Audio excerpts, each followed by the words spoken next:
La Revolución Mexicana fue uno de los momentos con mayor relevancia para la historia de México. Esta se dio entre 1910 y 1917, en la que existieron muchísimos levantamientos en contra de la dictadura de Porfirio Díaz. Se dividió en 4 etapas, que a continuación les vamos a explicar cuáles fueron estas 4 etapas. A la primera etapa se le conoce como Revolución Maderista.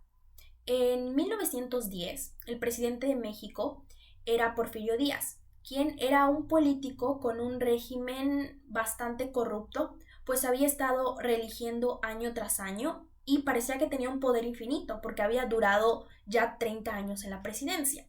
Y precisamente tras esos 30 años en la presidencia, se comenzó a escuchar el rumor de que se había cansado de gobernar. Obviamente la gente, al escuchar que se había cansado de gobernar, propició a que muchas personas quisieran ocupar el puesto de Porfirio Díaz.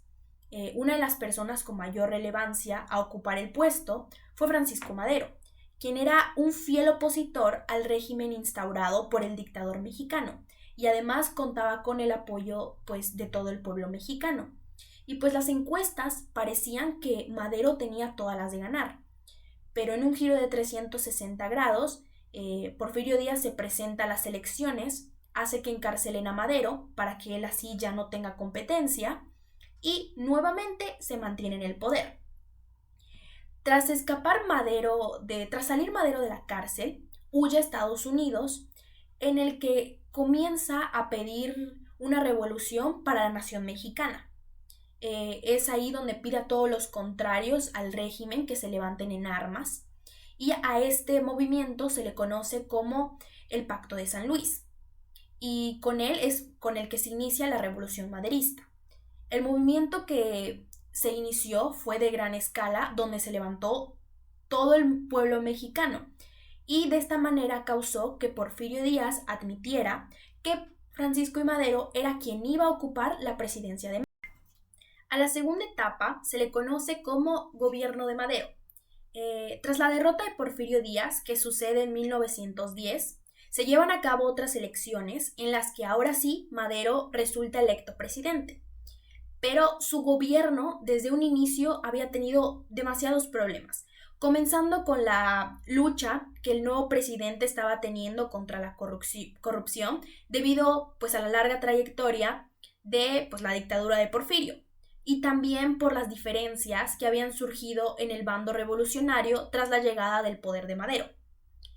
Cuando Madero llega al poder, le confía su suerte a las tropas de Porfirio, haciendo a un lado a los soldados que le habían ayudado a tomar el poder durante la revolución.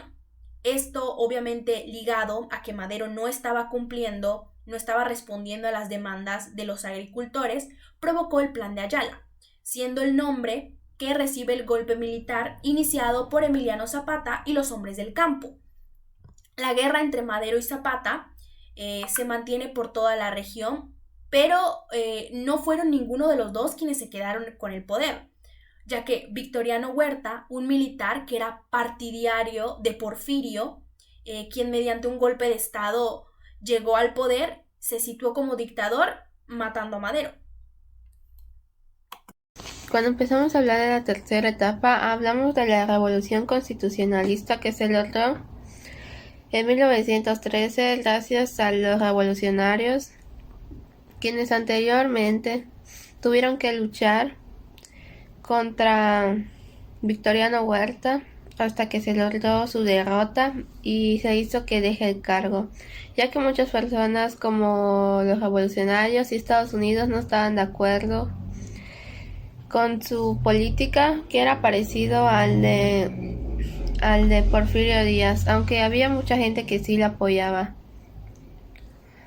Después de que dejó su cargo, se establecieron leyes como el voto directo, que es algo que actualmente tenemos en nuestra vida cotidiana, y todas las tierras que se recuperaron. Esta es una etapa que no muchos conocen, pero es una de las más importantes para entender lo que posteriormente pasó. Cuando hablamos de Salvador Alvarado, podemos mencionar muchas cosas favorables que hizo para el pueblo, como eliminar deudas, hacer que los enequeneros tengan una mayor producción, lo que es contratar a muchos más trabajadores, evitando que no haya desempleo. Las mujeres ya tenían derecho a votar, ser libres sus derechos. Se logró que los trabajadores no sean maltratados, escuelas rurales y muchas cosas favorables, aunque lamentablemente no pudo terminar su mandato y Carranza destruyó mucho de estas cosas que se habían logrado. En la cuarta etapa sucede el triunfo de Carranza. Explico un poco más esto. La causa revolucionaria constitucionalista vio sus primeros frutos en los tratados de Teoloyucan. Todo esto sucede el 13 de agosto de 1914, en el que se pactó la disolución del Ejército Federal y la entrada del Ejército Constitucionalista a la Ciudad de México. La entrada de Carranza a la ciudad fue el 20 de agosto de 1914.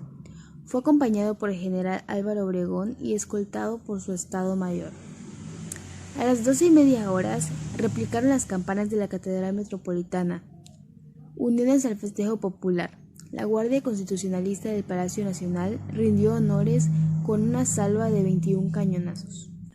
Es importante recalcar y aclarar que con la creación de la Constitución terminaba la Revolución Mexicana. México entró en una nueva época democrática y se convirtió en uno de los grandes estados americanos.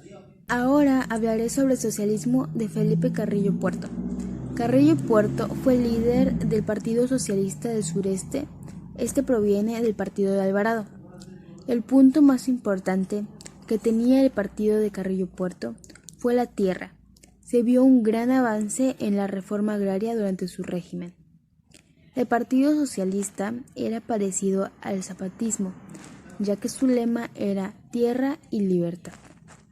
Otras aportaciones que Felipe Carrillo Puerto tuvo fueron que estableció la Comisión Exportadora de Yucatán y refuerzó el programa de educación